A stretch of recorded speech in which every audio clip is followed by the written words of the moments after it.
상가 가격이 프리미엄이 엄청나게 끼다 보니까 정부가 규제를 도입하겠다라고 발표한 겁니다. 이 상가는 중과되는 게 하나도 없습니다. 종부세도 안 나와요. 취득세 중과되는 것도 없기 때문에 여러 채 돌리는 겁니다. 이렇게 시세 차익이 나기 때문에 그런 물건은 여러분들한테 가지 않는다는 얘기예요. 네, 안녕하세요. 반갑습니다. 이경민의 부동산 하이킥의 이경민입니다. 자, 초기 재건축 아파트 단지 내 상가의 지분 쪼개기가 성행하면서 투자 열풍이 크게 불고 있는 상황입니다. 이미 오래전부터 강남 같은 핵심 지역 일대 재건축이 가능한 아파트 단지 내 상가에 투자자 유입이 많이 되어 왔었던 게 사실이고, 그 쪼개기 열풍이 지금은 일기 신도시 같은 핵심 지역 일대인 분당 지역 일대로 넘어오고 있는 추세입니다. 그뿐만 아니라 지방 광역시에서도 마찬가지, 특히 부산 같은 해운대 같은 재건축 가능한 아파트의 쪼개기 열풍이 굉장히 크게 불고 있는 상황입니다. 자, 따라서 정부가 재개발과 달리 명확한 현금 청산에 따른 규정이 없는 단지 내 상가에 투자자 유입을 제한하기 위한 목적으로 도정법을 개정해서 현금 청산에 따른 규정을 도입하겠다라고 밝힌 겁니다. 자, 지금도 가뜩이나 여러분들이 이런 물건을 취득하고 싶다라고 하더라도 취득조차 못하고 그런 구입처도 알지 못합니다. 뭐 지금 시중에 있는 부동산 중개사에 그냥 돌아다니면 있는 상품이 아니기 때문에 그렇습니다. 가뜩이나 희소한데 앞으로 이런 쪼개기 상품이 감소되면, 물량이 감소되어 이제 굉장히 희소해질 수밖에 없을 겁니다. 희소성 부각으로 인해서 이제 그 가치는 더욱더 높아지고 가격에는 다 산정될 가능성이 매우 높아질 겁니다. 자, 지금 대면 상담을 받으러 직접적으로 오시는 분들, 그런 분들, 투자자분들이 굉장히 많습니다. 지금 여러분들이 모르는 투자를 하고자 하시는 분들이 지금 시장에 많이 나오고 있습니다. 실제로. 특히 이런 재건축 가능성이 있는 아파트 단지의 상가에 투자를 하고자 하시는 분들의 수요층들도 실제로 많이 계십니다. 근데 그런 분들을 보게 되면 대다수가 강남 재건축 아파트를 소유하고 있는 분들이에요. 그런 분들은 재건축이 어떻게 진행되고 있는지, 그리고 재건축 아파트뿐만 아니라 재건축 상가도 어떻게 진행되고 있는지 이미 재건축을 진행하면서 알고 있는 상황이기 때문에 이런 물건에 관심이 많으신 겁니다. 특히나 이런 물건은 아파트와 달리 소액으로도 접근이 가능한 곳들도 있기 때문에 그런 곳에 투자를 하고자 하시는 분들이 지금 시장에 많이 나오고 있다. 본인이 가지고 있는 강남 핵심 지역 재건축 아파트를 보유하고 있는데 여기에 추가적인 주택 매입을 하는 순간 세금적인 부담, 중과가 훨씬 더 커지는 상황이기 때문에 그의 대체제로서 이런 재건축이 가능한 아파트 단지 내 상가를 보는 겁니다. 그런 분들은 돈을 계속적으로 벌 수 있는 구실을 만드는 거죠. 따라서 여러분들도 지금 이런 투자처를 구입하고 싶다, 그리고 취득하고 싶다, 투자하고 싶다라고 하더라도 물건 자체가 없고요. 물건 구하기가 정말 하늘의 별따기입니다. 그리고 왜 그런 분들이 이런 물건에 투자를 하고 있는지 뒤에 실거래가를 보면서 하나하나 여러분들이 좀 알기 쉽게끔 풀어드리도록 하겠습니다. 그리고 판서를 통해서도 왜 이런 상품에 투자를 하고 있는지 그 이유에 대해서도 풀어드리도록 하겠습니다. 자, 정부가 재건축 아파트 입주권을 노린 상가 지분 쪼개기 차단에 나선다라고 합니다. 최근 정부의 규제 완화로 초기 단계 재건축이 활기를 띠면서 상가 지분을 여러 명이 나눠 가져 분양 자격을 늘리는 꼼수가 성행할 조짐을 보이고 있는데, 이 지분 쪼개기가 재건축 사업의 발목을 잡는 원인이 될 수 있다라는 판단 때문입니다. 자, 국토부가 상가 지분 쪼개기를 막기 위한 도시미 주거환경 정비법 개정을 검토하고 있다고 합니다. 이 법 개정을 통해 뒤늦게 상가 지분 쪼개기를 하면 권리 산정 때 인정받을 수 없다는 것을 명확히 법으로 명시하겠다라는 골자입니다. 자, 현행 도정법은 주택 그리고 토지 지분 쪼개기를 규제하고 있습니다. 다만 상가 분할을 통한 지분 쪼개기에 대한 규정은 없습니다. 그래서 투자자가 유입이 많이 되었었던 겁니다. 재건축 단지 내 상가조합원은 재건축이 추진되면 새로 짓는 상가를 분양받는 게 원래 원칙입니다. 근데 다만 조합 정간의 상가 소유자가 아파트를 받을 수 있도록 명시되어 있고 조합이 정한 요건을 충족한 경우라면 아파트 입주권도 받을 수 있기 때문에 사람들이 많이 유입되고 있는 사실이죠. 그래서 도정법 시행령 63조에 따라서 이 내용이 나와 있는데 이것도 뒤에 판서를 통해서 한번 다시 다뤄드리도록 하겠습니다. 자, 이를 노리고 재건축 조합이 설립되기 전 상가 하나를 여러 개로 쪼개 아파트 분양 자격을 늘리는 사례는 몇 년 전부터 계속적으로 이어져 왔습니다. 일례로 2021년 2월 압구정 3구역 구현되죠. 요 추진위원회 설립 이후에 토지 등 소유자가 20여 명이 늘어난 것이 확인이 됐고 이는 일부 상가 소유자들이 분할 등기를 통해 이른바 상가 지분 쪼개기를 했던 것으로 나타났습니다. 이뿐만 아니라 뭐 개포동, 둔촌 뭐 여러 대여급들 아파트에서 상가 쪼개기가 이미 다 오래전부터 진행이 되어 왔었던 겁니다. 사실은. 그리고 아파트 재건축은 조합 설립 인가가 나기 전에 지분 쪼개기가 주로 이루어지고 있습니다. 현재 이는 분양권을 여러 개 받기 위한 계산이 깔려 있기 때문에 그렇습니다. 자, 대치동 같은 일부 아파트 상가의 경우 너무 잘게 쪼개지는 바람에 뭐 사업성이 나오지 않아 재건축 추진이 막히기도 하는 아파트도 있기도 하죠. 이런 지분 쪼개기는 투기를 조장하기 때문에 개발지역에서는 원칙상 금지이지만 재건축은 조합이 설립되기 이전에는 이를 막을 방법이 없어서 암암리에 이루어지고 있다. 이 법으로도 조합 설립 이후에 쪼개기가 된다면 현금 청산을 받을 수 있습니다. 근데 조합 설립 인가가 나기 이전에 쪼개기가 된다면 그거는 인정이 된다. 그래서 지금 도정법이 개정이 된다라고 하더라도 이미 쪼개진 아파트 단지 내 상가 같은 경우에는 법으로 규제할 수가 없습니다. 그래서 소급 적용이 되지 않는다라는 거 알아두셨으면 좋겠습니다. 자, 왜 이렇게 사람들이 이런 단지 내 상가에 집중하고 있는지 실거래가를 보면서 하나하나 알아보도록 하겠습니다. 자, 우선 제가 실거래가 기준을 가지고 와봤는데 매수했던 시점, 마지막 시점이 2022년 집값이 폭락했던 시기죠. 그 시기일 때 집값은 폭락했지만 이 단지 내 상가는 폭등했다라는 걸 보여드리기 위해서 여러 아파트들을 좀 가지고 와봤습니다. 우선적으로 상계주공 아파트, 이게 10단지 아파트 단지 안에 있는 상가입니다. 뭐 재건축을 아직 시작한 아파트도 아닙니다. 자, 전용 7평짜리입니다. 2012년 얼마에 거래가 됐냐면 1억 2천에 거래되었었습니다. 근데 2022년에 얼마 거래되었냐면 4억 7천으로 거래가 되었다. 엄청나게 높아졌다는 걸 보실 수가 있습니다. 자, 그리고 상계주공 14단지 아파트 전용 9.7평짜리입니다. 2006년도에 2억이었습니다. 2021년 8월 달에 6억 원으로 엄청나게 폭등했죠. 몇 배가 올라간 겁니까? 어마무시하게 올라갔다. 자, 목동 신시가지 아파트 전용 2.7평, 이거 다 쪼개기가 된 상품입니다. 목동 신시가지 9단지 아파트를 한번 보도록 하겠습니다. 2007년에 6천만 원 갖고 투자했습니다. 2022년 8월에 집값이 폭락했던 시기인데도 불구하고 5억 4천까지 폭등했다. 5억 4천까지. 몇 배가 올라간 겁니까? 만약에 그 당시에 2007년에 6천만 원 갖고 그냥 투자하셨던 분이라고 한다면 5억 4천까지 올라갔다고요. 이거 한 채만 하셨겠습니까? 대다수 투자자분들이 두세 채씩은 다 돌립니다. 전부 다. 이렇게 된다. 여러분들 예전에도 우리 다세대 주택 소액 투자하는 데 있어서 빌라 한 채만 돌리지 않지 않았습니까? 그죠? 보통 막 빌라 한 두세 채, 많게는 막 네다섯 채씩 돌려서 임대사업자를 다 묶어놨죠? 이 상가는 중과되는 게 하나도 없습니다. 종부세도 안 나와요. 취득세 중과되는 것도 없기 때문에 여러 채 돌리는 겁니다. 이렇게 시세 차익이 나기 때문에.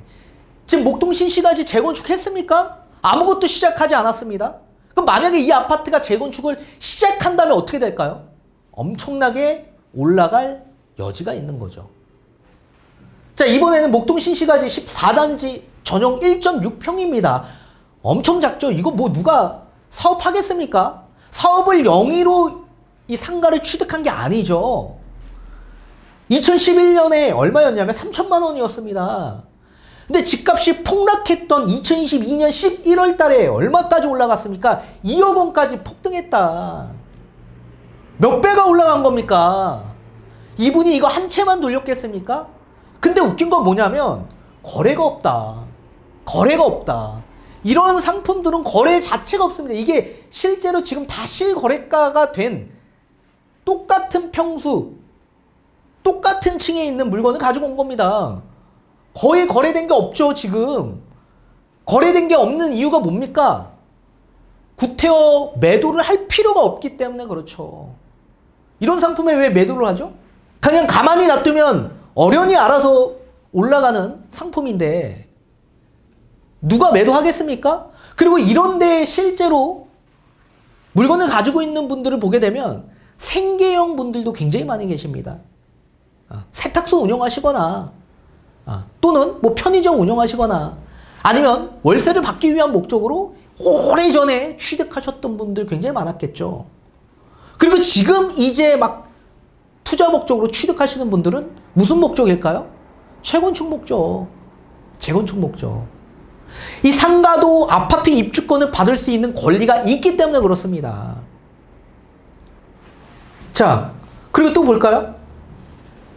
강남 대치동 음마아파트 전용 7.5평입니다. 2006년에 3억 8천이었던 게 2022년에 10억 8천까지 상승을 했습니다. 음마아파트 상가는 지금 거래가 많죠. 그만큼 투자 수요가 계속적으로 유입이 많이 되고 있다는 얘기고, 또 강남 대치미도 아파트도 마찬가지입니다. 2018년 7월 달에 2억 3천이었던 게 2022년 3월 달에 8억까지 상승을 했습니다. 이렇게 상승하는 이유가 뭐예요? 아파트 입주권도 받을 수 있기 때문에 그렇습니다. 그리고 재개발과 달리 이 재건축 같은 경우에는 매도를 언제든지 할 수 있기 때문에 황금성이 좋아 취득하는 분들도 굉장히 많이 계십니다. 그러니까 이렇게 상가 가격이 프리미엄이 엄청나게 끼다 보니까 정부가 규제를 도입하겠다라고 발표한 겁니다. 자, 그러면 우리가 이렇게 잔뜩 껴져 있는, 프리미엄이 잔뜩 껴져 있는 상가를 취득하는 게 맞는 걸까요? 아니죠. 이분들도 애시당초 처음에는 굉장히 저렴한 금액에 취득을 하셨을 겁니다. 그 이유가 뭐예요? 투자 금액이 적게 들어갔기 때문에. 투자 금액이 적어야 수익률이 많이 나올 수 있죠. 그렇다면 초기 재건축이 가능한 예정지에다가 아직 상가의 가격이 올라가지 않은 상태에서 우리는 매입을 하는 게 좋은데, 지금 일반적인 상가, 구분 상가는 이런 물건 자체 거의 없고요. 통으로 개발 시행사가 통으로 매입해서 구분 상가를 몇 호실, 몇십 호실로 이렇게 쪼개버립니다. 그리고 그걸 매매하는데, 그런 물건을 취득하는 게 하늘의 별 따기라는 얘기입니다. 그런 물건은 여러분들한테 가지 않는다는 얘기예요. 그런 물건은 누구한테 갑니까? 강남 재건축을 소유하고 있는 분들에게만 가는 겁니다. 왜요? 그분들은 재건축을 지금 보유하면서 그 사업에 대한 단계를 이해하면서 이 상품에 대한 가치를 알고 있기 때문에 그분들한테 매매하는 겁니다. 따라서 돈을 버는 사람들만 벌 수 있게 된다는 얘기죠. 자, 따라서 이런 상품에다가 지금 현재 투자 수요가 굉장히 많이 몰리고 있고, 그러면 이런 쪼개기를 아예 못하게 된다라고 한다면 공급은 더욱더 부족해질 가능성이 높아지겠죠. 그러면 이제 쪼개기 상품이 나오지 않기 때문에 투자 금액은 엄청나게 많이 높아질 가능성이 있고, 그 값어치는 계속적으로 올라갈 가능성이 매우 높아질 거다. 그렇게 보고 있는 겁니다. 따라서 왜 그런지 뒤에 판소를 통해서 여러분들이 좀 알기 쉽게끔 풀어드리도록 하겠습니다. 자, 원래는 이 상가는 부대 복리시설이라고 합니다. 이 부대 복리시설은 부대 복리시설로 공급받는다라고 규정되어 있습니다. 다만 여러 가지 요건에 충족이 된다라고 한다면 이 상가도 아파트 입주권을 받을 수 있는 권리가 생깁니다. 자, 우선적으로 우리가 대다수 소액 투자하시는 분들 입장에서 봤을 때 이 소액은 왜 투자하는 겁니까? 장기적인 미래 가치가 있는 곳에 적은 돈을 두고 수익률을 극대화하기 위해서 소액 투자를 하는 거죠. 이 소액 투자할 수 있는 방식은 뭐예요? 정비사업에서 두 가지밖에 없죠. 재개발과 재건축 사업이 있다. 자, 그렇다면 소액으로 한번 본다면 재개발에서 지금은 주택 투자하는 게 굉장히 좀 어려움이 많이 있습니다. 전세가율이 너무 낮기 때문에 투자 금액이 많이 들어가는 상품이 되어버렸죠. 그래서 우리가 알고 있는 뭐 1억 갖고 우리가 투자할 수 있는 투자 상품은 아예 찾아보기가 어렵습니다. 따라서 재개발을 보고자 하시는 분들은 기존에 뭐 다가구 단독주택 같은 경우에는 워낙 가액이 크다 보니까 접근하기 어렵고, 그래서 접근하는 방식이 다세대 주택 또는 도로, 무허가 주택 또는 상가, 이런 상품으로 볼 수밖에 없을 겁니다. 그죠? 근데 다세대도 지금 현재 전세 가격이 워낙 많이 떨어져 있는 상태라서 또 임대차 맞추는 것도 쉽지 않은 상황이기 때문에 이 또한 어려운 상황이고, 그러면 재개발을 목적으로 소액으로 투자하고자 하시는 분들 입장에선 도로나 또는 상가를 취득하는 목적이 클 겁니다. 자, 그러면 우리가 그 도정법에 따른 서울시 조례를 한번 봐야 되는데 36조 1항에 뭐라고 열거되어 있냐면, 이 재개발에 있는 상가, 토지 같은 경우에는 아파트 입주권을 받을 수 있는 요건이 있습니다. 총 두 가지 요건이 있는데, 일단 첫 번째는 이 상가의 권리가액이 나중에 이 상가가 신축 아파트가 되겠죠. 이 신축 아파트로 되는 데 있어 최소 평형이 나올 겁니다. 최소 평형. 이 최소 평형의 조합원 분양가, 이 조합원 분양가의 추산액보다 커야 된다. 그렇다면 상가도 아파트 입주권을 부여해 주겠다라는 얘기입니다. 자, 그렇다면 한번 도입을 해볼까요? 우리 상가의 권리가액을 그냥 예시로 말씀을 드려보도록 하겠습니다. 요거 한 6천만 원 정도 된다라고 해봅시다. 6천. 그리고 신축 아파트의 최소 평형 분양가가, 최소 평형 분양가 요 기준이 한 20평 정도라고 합니다. 20평짜리 20평. 그리고 조합원 분양가가 평당 2,500만 원 수준이라고 가정을 해봅시다. 그렇다면 얼마일까요? 약 5억 정도 되는 거네요. 5억.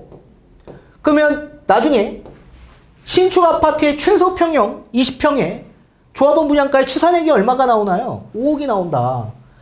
그럼 여기는 5억이고 상가 권리가액은 6천만 원이면 상가 권리가액이 커야지만 아파트 입주권을 부여하는데 그 아파트 입주권을 못 받는 거네요. 그죠?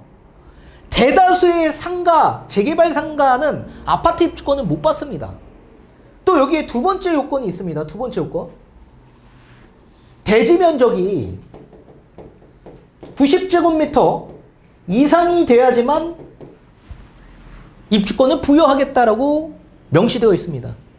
그럼 대지 90제곱미터라고 한다면 거의 27평 이상 돼야 입주권이 나올 수 있죠.